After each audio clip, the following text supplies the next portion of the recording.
Now this illustration deals with sizing the overcurrent protection device for that feeder in accordance with figure 19-10B that we're reviewing. Now notice that the procedure in step 1, you take the largest overcurrent device rating for the compressor. So 175% of 28 amps plus 2.5 comes up to 51.5.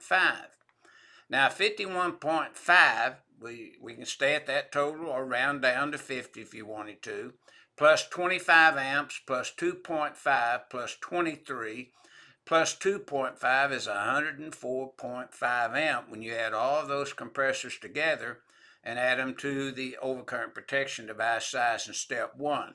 Now step 3 will apply again the table 240.4G where the overcurrent device in step 1 is sized greater than 125%. It's sized at 175% for the air conditioner, which falls within your table 240.4G.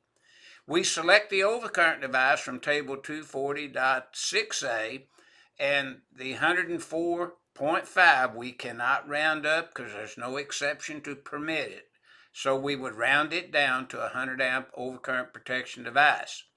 So in the panel board, the feeder overcurrent protection device for those units would be sized at 100 amps in accordance with the solution in figure 19-10B.